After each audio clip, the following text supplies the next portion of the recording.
добрые.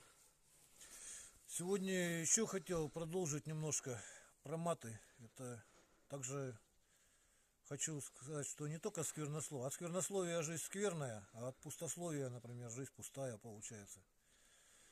Ну, сам этим грехом страдаю.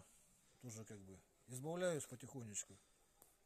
Вот, по собственному опыту хочу сказать, что вот помогает хорошо Иисусова молитва. То есть мат бывает в сердцах скажешь какой-нибудь, а потом сразу говорю: Господи Иисусе Христе, помилуй меня грешного. Раза 3 повторю. И вот повторял, сейчас уже, ну, только в сердцах могу уже там сильно, когда уже разозлят, там что-нибудь вырвется иногда словечко. Ну а так раньше сильно тоже как бы страдал. Ну как вся Россия, короче, тоже было модным когда-то материться сильно.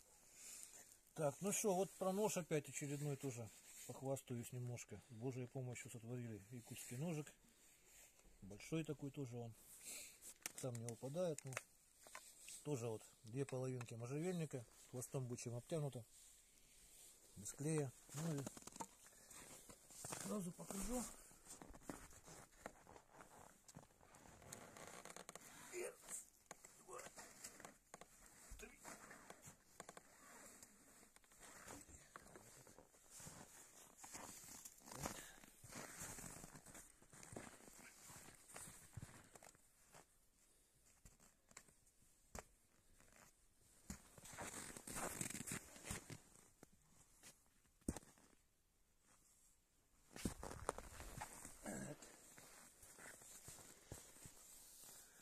Рог постригаем.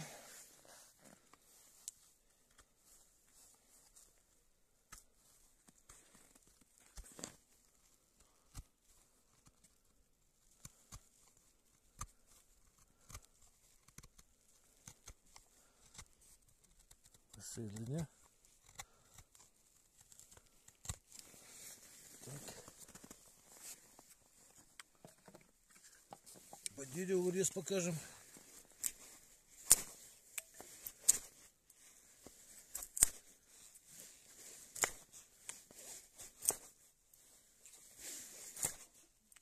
Вот такие вот вещи удобно делать якутским ножом. Другим не сделаешь такого. Так. Ну, стружечки такие вот получаются. Шкура.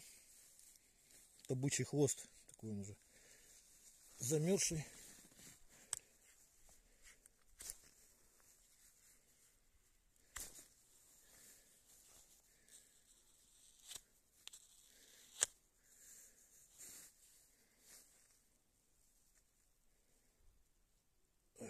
Уже пальцы режет. Так.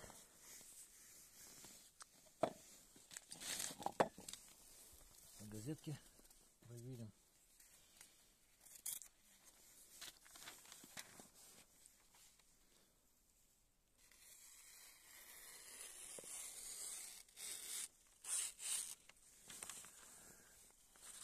Ну и покажу, как правится. Это вместо железки, это может быть любой камень хороший. Там, в зависимости, гридность в зависимости от затупления. По плоскости, со стороны дола.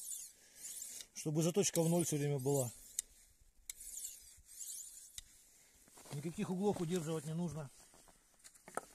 Никакие угломерные машины, там ничего такого. И по плоскости, то есть об ножны, об кожу, об ремень можно также. Это со стороны линзы. Вот. Можно вот так вот удлинять. Не выпадает, довольно просто держится. В общем, всего доброго. До свидания.